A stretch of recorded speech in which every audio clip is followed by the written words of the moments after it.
नमस्कार, एक बार फिर से आप सभी का स्वागत है। आज की वीडियो में मैं बताऊंगी कि अगर आपका पार्टनर आपको परेशान करने की इच्छा रखता है, ये चाहते हुए आपके साथ रहता भी नहीं है और आपको तलाक भी नहीं देता, चाहे वो पति हो या पत्नी कोई भी हो, तो किस तरह से सुप्रीम कोर्ट को आर्टिकल 142 के अंतर्गत अधिकार है कि वो बिना दूसरे पार्टनर की सहमति के भी एक तरफा तलाक दे सकता है। इसी तरह का एक जजमेंट सुप्रीम कोर्ट का आया है। इसी तरह का एक जजमेंट सुप्रीम कोर्ट ने दिया है एन राजेंद्रा वर्सेज एस वाली के मामले में, जिसमें सुप्रीम कोर्ट ने आर्टिकल 142 का इस्तेमाल करके पति के हक में फैसला सुनाया, क्योंकि पत्नी बेवजह पति को परेशान करने के लिए उससे अलग रह रही थी और उसे तलाक भी नहीं दे रही थी। पूरा मामला जानने के लिए इस वीडियो को अंत तक जरूर देखें। अगर मेरी वीडियो पसंद आए तो मेरे चैनल को सब्सक्राइब करके बेल आइकन को प्रेस करना ना भूलें, ताकि आने वाली सभी नई वीडियोस का नोटिफिकेशन आपको मिलता रहे। संबंधित मामले में कपल्स की शादी जो है अगस्त 1999 में हुई थी। जनवरी 2000 से दोनों अलग रह रहे थे। मार्च 2001 में पति द्वारा डाइवोर्स फाइल किया गया। जुलाई 2004 में फैमिली कोर्ट द्वारा पति के फेवर में फैसला देते हुए डाइवोर्स की डिक्री पारित कर दी, जिसके बाद पत्नी हाई कोर्ट गई। हाई कोर्ट द्वारा पत्नी के फेवर में फैसला देते हुए डाइवोर्स की डिक्री खारिज कर दी गई, क्योंकि संबंधित मामले में पति क्रूरता साबित करने में सक्षम नहीं था।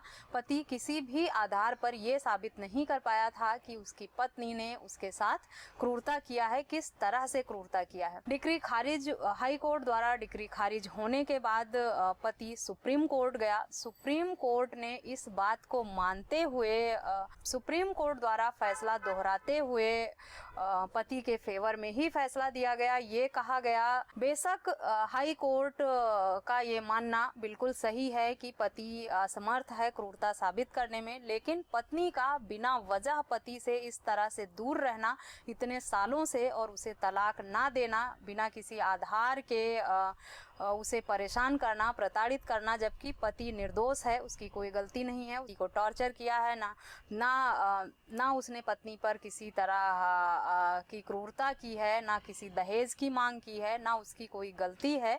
इसके बावजूद भी पत्नी अगर उससे दूर रहती है इतने सालों तक, तो ये भी क्रूरता की श्रेणी में ही आता है। और इसी बात को ध्यान में रखते हुए सुप्रीम कोर्ट ने फिर से पति के फेवर में फैसला दे दिया और डाइवोर्स की डिक्री पारित कर दी और पति को तलाक मिल गया, क्योंकि पति पत्नी दोनों 22 सालों से लगभग अलग रह रहे थे। कोर्ट का ये मानना था कि इतने लंबे समय तक दोनों एक दूसरे से अलग रहे हैं, उनके बीच में संबंध स्थापित करने की कोई भी फिर से संबंध स्थापित करने की कोई भी गुंजाइश नहीं है। उनके बीच में संबंध को बनाए रखने का कोई भी आधार अब बचा नहीं है। इसीलिए और पत्नी का इस तरह का व्यवहार पति के लिए क्रूरता ही माना जाएगा, जब पति निर्दोष है, ना ही पति की संबंधित मामले में कोई गलती है। बेवजह पत्नी अपने पति से इतने सालों से दूर रही है और पति का साथ नहीं दिया है, ना उसके साथ रही है। ऐसे में पत्नी द्वारा किया गया इस तरह का कृत्य क्रूरता ही माना जाएगा। पति को बहुत ही मानसिक क्रूरता से गुजरना पड़ा है पत्नी द्वारा, और इसी आधार पर सुप्रीम कोर्ट ने भी पति के फेवर में फैसला दिया।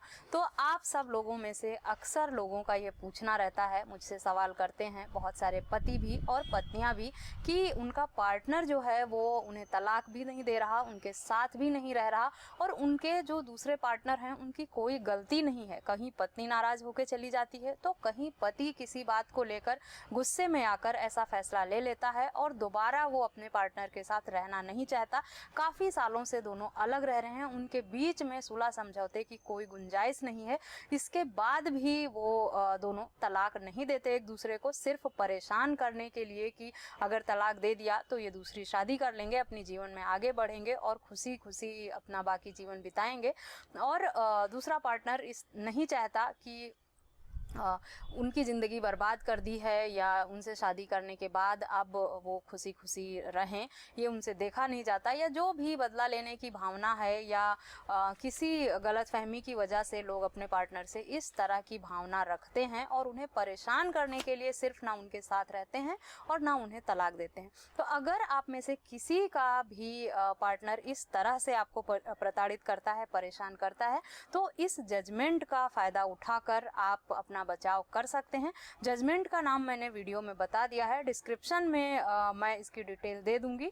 आप जजमेंट को पूरी तरह से पढ़ के इसका लाभ उठा सकते हैं। अगर आपका मामला भी इसी तरह से मिलता जुलता है, आपका केस भी इसी तरह से संबंधित है, तो इस जजमेंट का लाभ आपको भी मिलेगा। आशा करती हूँ इस वीडियो में दी गई जानकारी आपके लिए यूजफुल होगी। इस तरह के किसी अन्य टॉपिक पर अगर आप जानकारी चाहते हैं तो मुझे ईमेल, व्हाट्सएप और कमेंट करके पूछ सकते हैं। इस वीडियो में बस इतना ही। मिलते हैं नेक्स्ट वीडियो में, तब तक के लिए थैंक यू एंड